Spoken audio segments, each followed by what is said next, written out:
Boutembo, au centre-ville commercial de Boutembo. Nous sommes là juste pour vous informer que les activités commerciales ont commencé. La situation économique, tellement que c'est ma formation de base, l'économie de la ville de Boutembo. La ville de Boutembo, c'est une ville commerciale. Et la ville commerciale, elle effectue beaucoup d'opérations avec l'extérieur. Avec l'avènement du Covid-19, ça a été un sérieux problème pour une ville qui ne vit pas seulement d'elle-même. C'est une ville qui effectue beaucoup d'opérations avec les villes aux alentours de l'entité, aux alentours de la ville, voire les pays, beaucoup d'autres pays au niveau international, au niveau du monde. Nous sommes avec les pays, aux alentours du pays, qui sont en train de travailler avec la ville de Boutembo. Nous avons vu aussi les grands pays économiques au niveau de l'Asie, où la ville de Boutembo effectue beaucoup d'opérations comme la Chine et les Émirats arabes unis, où les amis, les commerçants sont équipés de Boutembo. La ville de Boutembo effectue beaucoup d'opérations comme la Chine et les Émirats arabes unis, où les amis, les commerçants sont équipés de Boutembo pour ces pays-là. Alors, vous comprenez que déjà il y a un sérieux problème. Les mesures préventives contre la maladie, c'est-à-dire la pandémie de corona, elles ont exigé que la population soit enfermée chez soi, qu'on ne quitte plus chez soi pour essayer d'éviter cette maladie. Vous comprenez qu'en limitant les gens aux sorties, il n'y a pas d'exportation, il n'y a pas aussi d'importation. Et c'est tellement sérieux, un problème sérieux dès qu'on a essayé de limiter. Disons que non, quand même, on va essayer d'accepter ce que les véhicules, soit les marchandises, soient quand même exportés, bien importés. Mais il y a un sérieux problème, puisque quand on va travailler, n'étant pas sur place, ça va créer plus de problèmes. Les commerçants veulent travailler, soit ton téléphone, soit ta ligne, et ça crée des problèmes. Donc, comprenez que la situation économique est actuellement un sérieux problème à vie de Boutembo. Bien sûr, si nous voyons, il y a un peu de mouvement, mais c'est un mouvement qui n'est pas habituel à vie de Boutembo. À un certain moment, on a communiqué avec les gens qui devaient quitter Goma, mais ce n'est pas Boutembo. Les gens qui sont quittés à Beni ne sont pas arrivés. Les gens qui sont quittés, je ne sais pas, les autres provinces du pays ne sont pas arrivés. C'est un problème sérieux où on va travailler à l'île. Le second problème, c'est aussi nous approvisionnons dans des pays qui sont très loin. Un pays comme, je dirais, Chine, d'ailleurs, qui a été le premier épicentre de la maladie des coronavirus et qu'on a limité tout mouvement vers ces pays-là. C'est un des sérieux problèmes pour la vie de Boutembo. Et là, vous comprenez que ce n'est pas facile. Et donc, les commerçants aussi qui travaillent avec des pays comme, ils vont souvent à Dubaï. Actuellement, c'est à Dubaï qu'ils vont aussi. Et là, ils n'aiment pas d'entrée. À ce moment, on a interdit même les vols au niveau de Dubaï. Vous comprenez que c'est un problème pour la vie de Boutembo. Donc, la situation commerciale, la société économique de la vie de Boutembo est actuellement un problème. Donc là, nous sommes en train de vouloir revenir à ce que les gouvernements,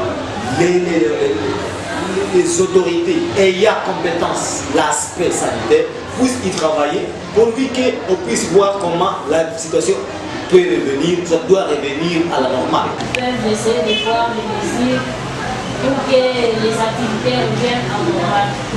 Quand on a essayé d'ouvrir les barrières, les frontières, on disait que les avions peuvent atterrir. Parce que cela n'est pas une solution intermédiaire à la. Vous avez des solutions intermédiaires qu'on a trouvé. Bien sûr, il y a des mouvements, les gens qui sont venus. Ça a été beaucoup de soulagement pour la plupart des gens. Parce qu'on a vu des gens qui n'arrivaient plus, déjà qui n'étaient plus. Et on a entendu certaines fraudes déjà qui faisaient des sorties d'entrée par fraude, mais ça a été un soulagement parce qu'on voyait encore des mouvements de venir à la normale avec des Boutembo.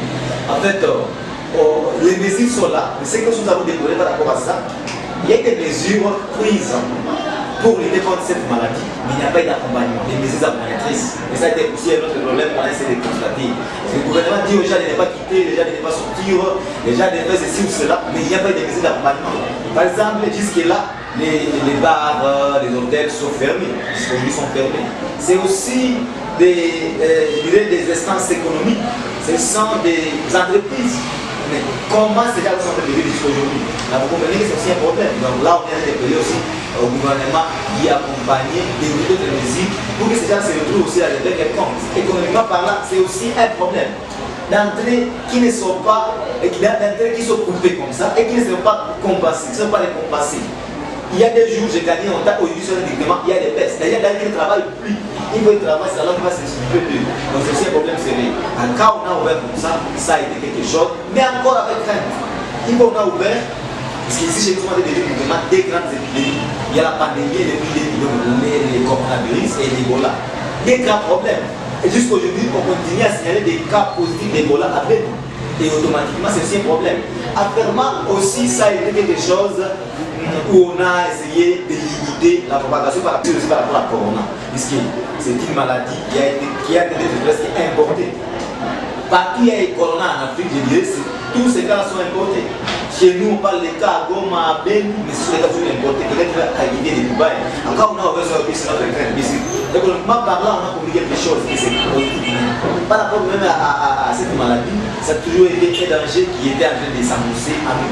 Mais, bien sûr, étant en train de maintenir notre mesure préventive, ça a été en train de soulager la santé, la population, c'est d'autres choses.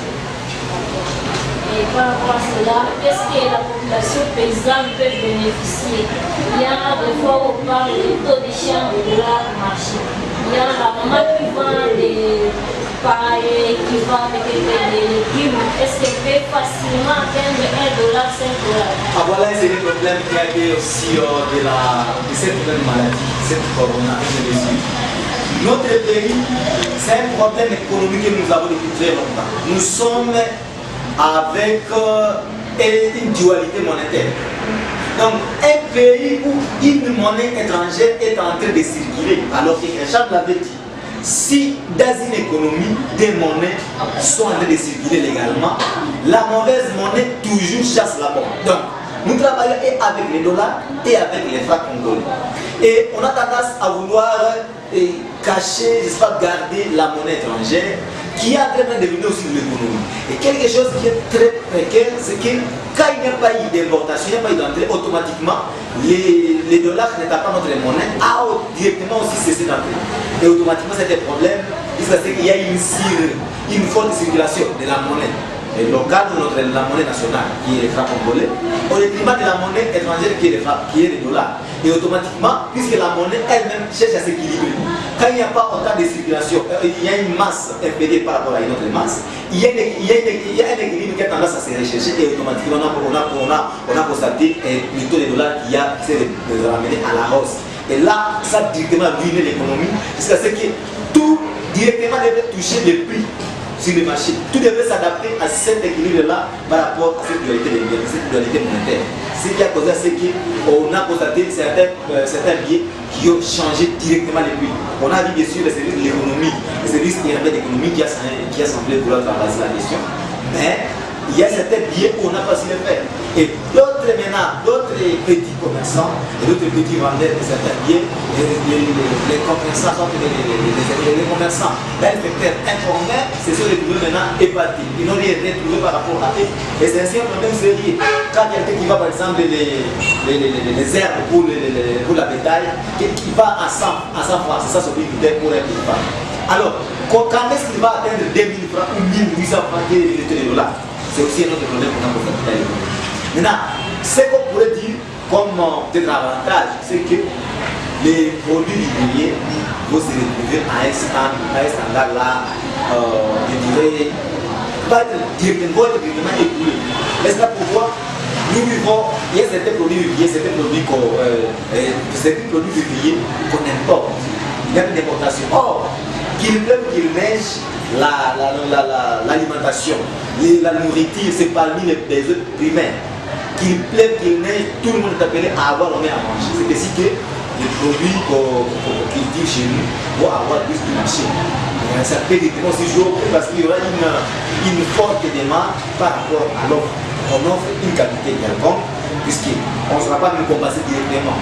Les biens qu'on importe, ce sont les groupes qui vont être. C'est peut-être un petit avantage, mais la société des dollars, la dollarisation de notre économie va être frappée. On a essayé d'apprécier l'aspect qui est venu, donc la décision qui est venue du gouvernement progressiste, disant qu'on doit interdire la monnaie ougandaise qui travaille à la frontière du côté du Kassim. C'est quelque chose aussi de bon. Parce que là, ce sont des mesures qui doivent frapper.